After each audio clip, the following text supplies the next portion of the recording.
Gente boa! Começando o Globo Esporte! Estamos falando diretamente aqui em Coney Island, nos Estados Unidos. Hoje uma data importante para os americanos, 4 de julho, a independência dos Estados Unidos, 250 anos inclusive. Mas, obviamente, que a gente quer saber informações da seleção brasileira. E vamos ao vivo com Débora Gares para falar como está a seleção. Boa tarde, Débora!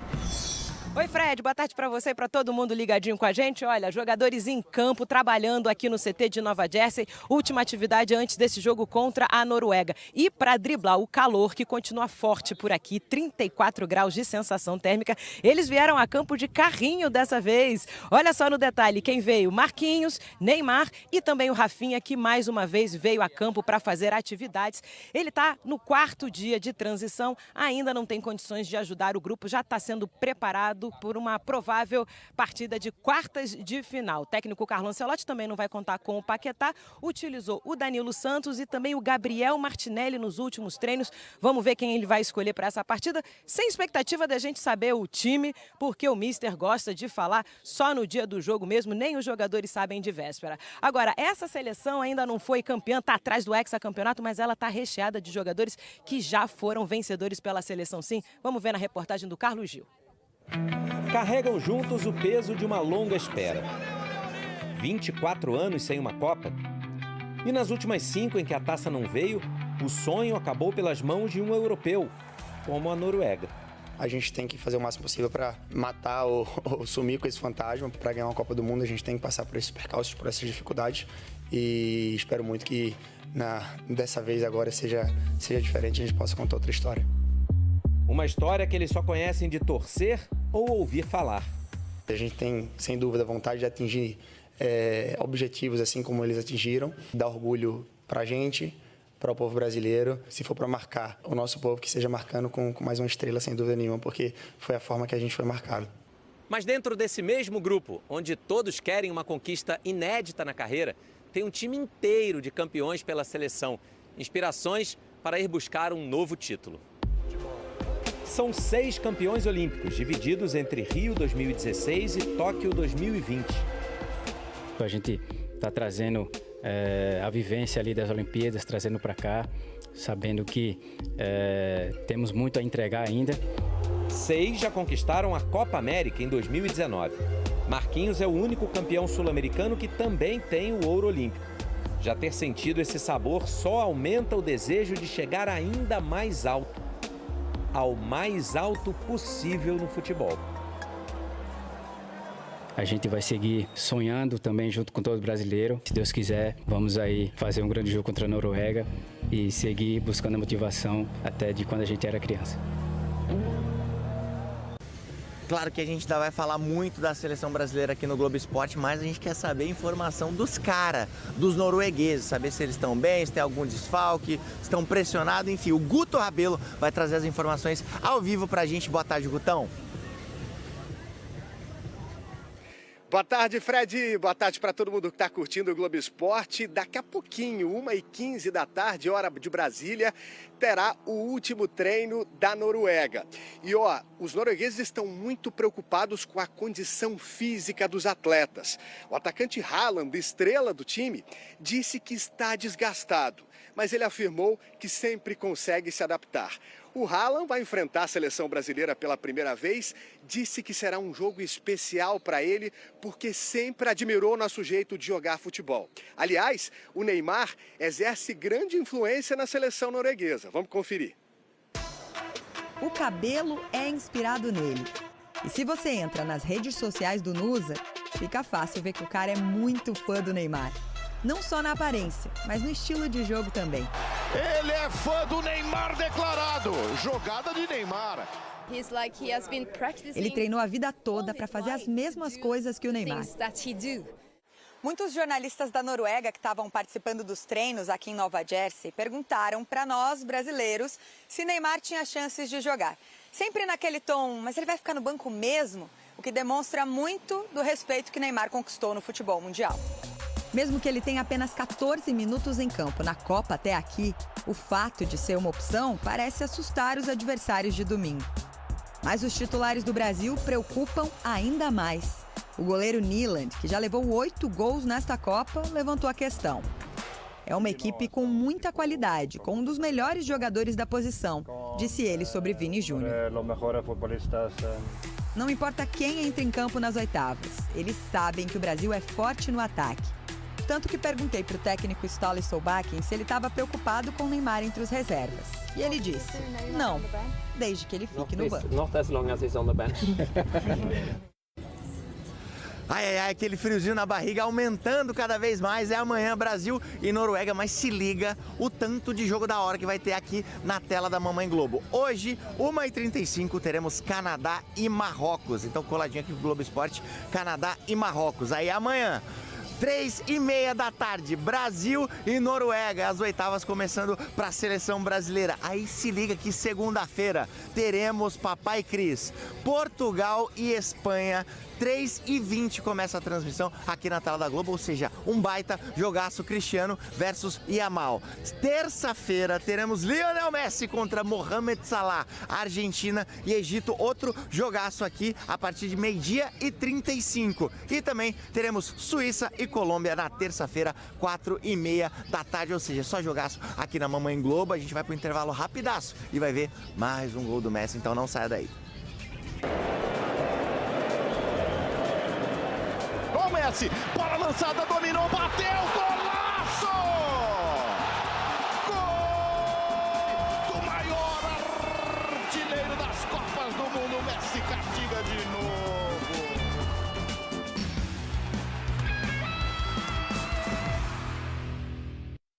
Globo Esporte de volta com Austrália e Egito. O Ashur fez 1-0 para os egípcios.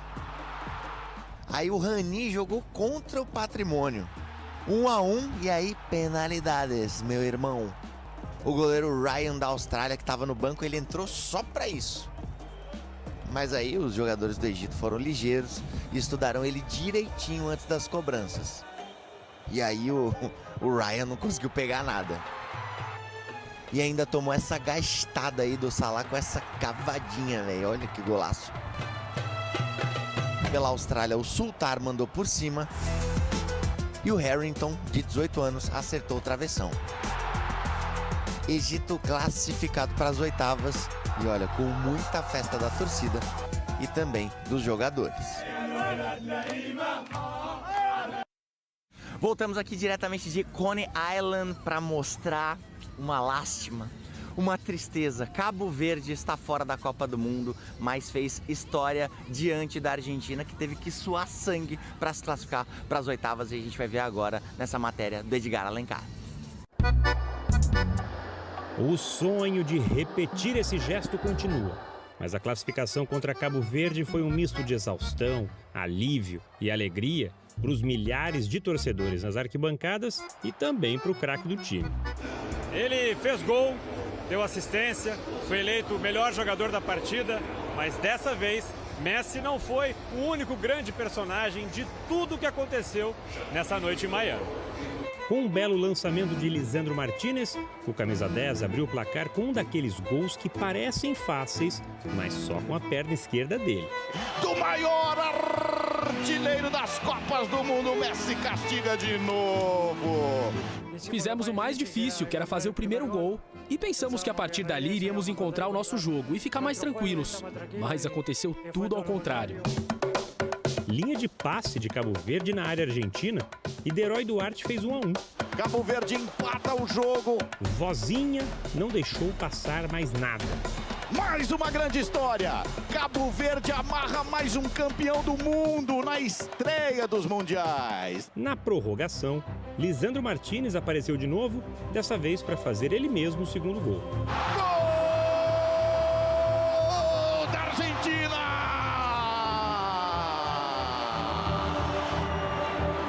Mas logo a torcida argentina ficaria assim de novo. Sidney Cabral acertou esse chutaço. Os deuses do futebol cuidam direitinho de Cabo Verde. Os pênaltis já pareciam uma possibilidade real quando Messi foi para a cobrança de escanteio. A batida, o sorriso, braços em sintonia com a torcida. Cuti Romero ainda contou com o desvio de Diney Borges para vencer o goleiro sensação do Mundial. Que jogo! Dali para o final, uma cena até então impensável. A atual campeã do mundo nas cordas. Sofre a Argentina até a última gota de suor. 3-2 em Miami. Messi ergueu os braços para os céus.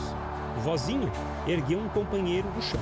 Não foi Vozinha e Lionel Messi, foi Cabo Verde e Argentina. Estamos tristes com o resultado, mas temos de estar muito satisfeitos e orgulhosos pelo jogo e por todo o percurso que fizemos aqui no Mundial.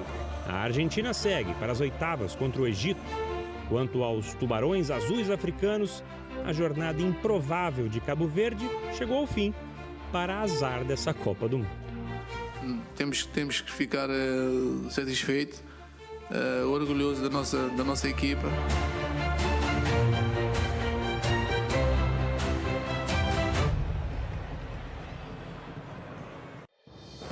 Se tem um problema, tem quem chame o Homem-Aranha. Ou então, esse pavão colombiano. Bom, mas o herói da Colômbia ontem foi outro, John Arias, o atacante do Palmeiras. E ó, ele não demorou muito não a aparecer contra a Gana. Luis Suárez cruzou e o Arias completou aos 13 do primeiro tempo. E assim, os colombianos dominaram o jogo, mas ô dificuldade que essa seleção tem para fazer o gol, viu? Eles até fizeram outro com o Luiz Dias, mas foi anulado por impedimento. 1-0 magrinho, mas a Colômbia está nas oitavas contra a Suíça, graças ao John Arias. Bora falar agora do ranking do Maestro, né? Nosso querido Maestro Júnior sempre ranqueia as seleções favoritas na Copa do Mundo. Acabou a fase de grupos, acabou 16avos, agora ele vai falar a partir das oitavas quem são as favoritas para vencer a Copa, então se liga aí.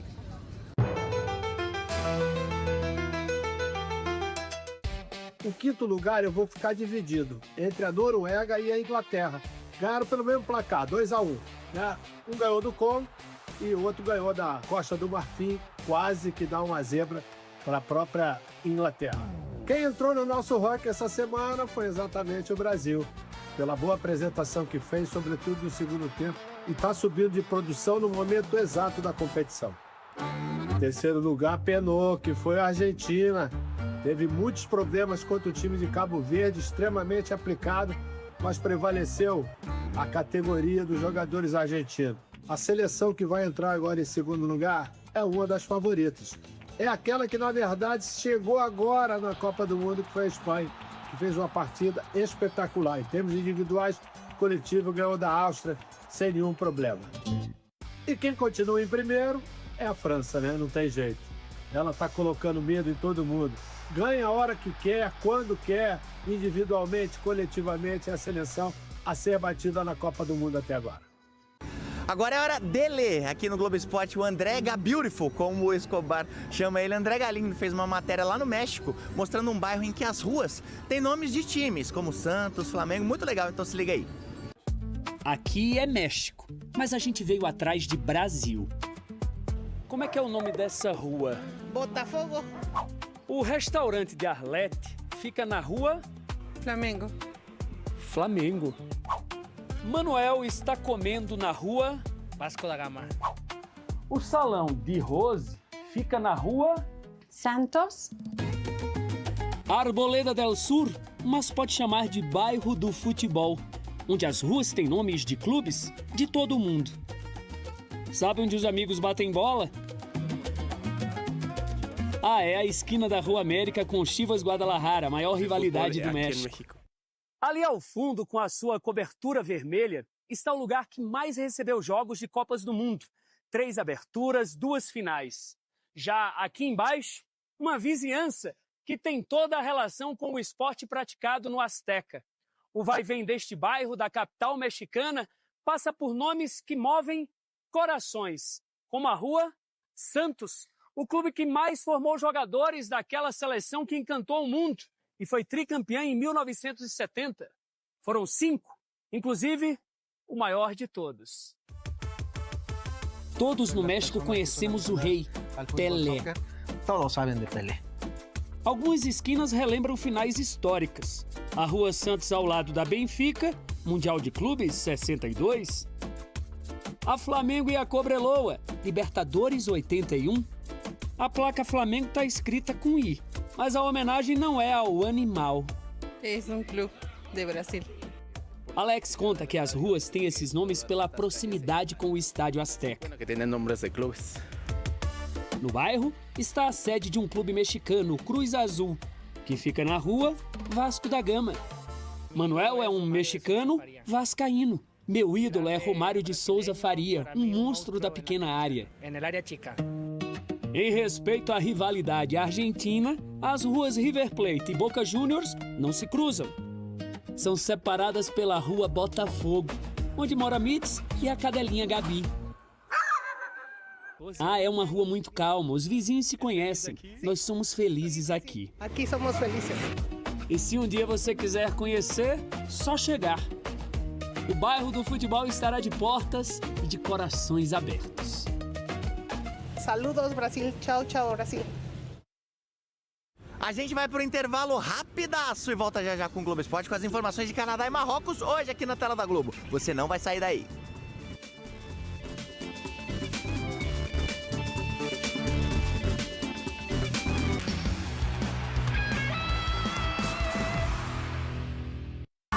Voltamos com o Globo Esporte diretamente de um campeonato esportivo muito importante. Eu tô com a pulseira de mídia aqui. Estamos num torneio de hot dog. Sabe aquele quem come mais hot dog em menos tempo? Bom, daqui a pouco a gente traz informações sobre esse campeonato importantíssimo para o esporte mundial. Mas vamos voltar para a Copa do Mundo. Guilherme Roseguini vai estar hoje em Marrocos e Canadá já já aqui na tela da Globo. Vem com as informações ao vivo. Boa tarde, Rosega.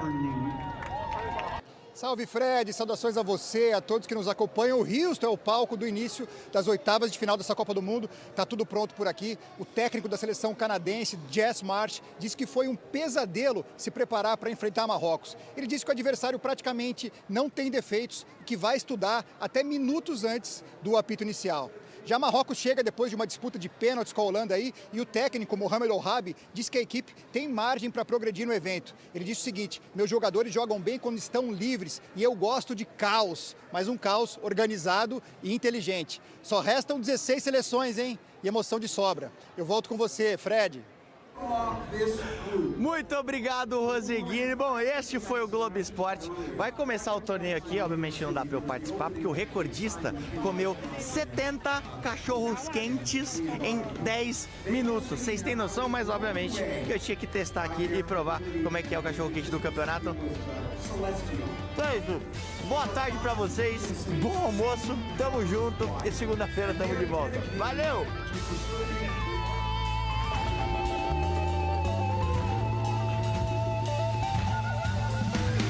O mercado da bola segue movimentando os bastidores do Flamengo, e um novo nome passou a circular entre dirigentes e empresários nos últimos dias. Trata-se do meia-atacante Bitelo, de 26 anos, que atualmente defende o Dinamo de Moscou, da Rússia. Segundo informações de bastidores, o jogador foi oferecido ao rubro-negro como uma possibilidade para reforçar o elenco na sequência da temporada. Bitelo possui contrato com o clube russo até junho de 2031, mas teria manifestado recentemente o desejo de retornar ao futebol brasileiro, o que abriu espaço para consultas envolvendo equipes da Série A. Além do Flamengo, outros clubes do Brasil também acompanham a situação do atleta e avaliam uma possível investida caso haja condições favoráveis para uma negociação. Apesar da repercussão, a diretoria do Flamengo mantém cautela. Até o momento, não existe qualquer negociação oficial entre as partes. O nome de Bitelo foi apresentado ao departamento de futebol, que analisa diferentes opções disponíveis no mercado antes de definir os próximos passos. Revelado pelo Grêmio, Bitelo ganhou destaque pelo seu dinamismo, qualidade técnica e versatilidade no setor ofensivo. Desde sua transferência para o futebol russo, o meia segue sendo observado por clubes brasileiros, principalmente diante da possibilidade de um retorno ao país. Neste momento, o cenário ainda é tratado como uma consulta de mercado, sem propostas formalizadas ou conversas avançadas. Mesmo assim, a possibilidade de ver Bitelo vestindo a camisa do Flamengo já começa a despertar a curiosidade e dividir opiniões entre os torcedores rubro-negros. Agora, resta aguardar os próximos capítulos da janela de transferências para saber se o interesse evoluirá para uma negociação concreta ou se o jogador seguirá defendendo o Dinamo de Moscou. Enquanto isso, a diretoria flamenguista continua monitorando o mercado em busca de reforços para fortalecer o elenco. Bom torcedor rubro-negro, agora eu quero saber de você. O meia-atacante Bitelo seria um excelente reforço para o mais querido? Coloque sua opinião nos comentários. Isso ajuda muito o Flamengo a saber o que você achou disso. Fica ligado porque a qualquer instante eu volto e trago mais notícias do Malvadão.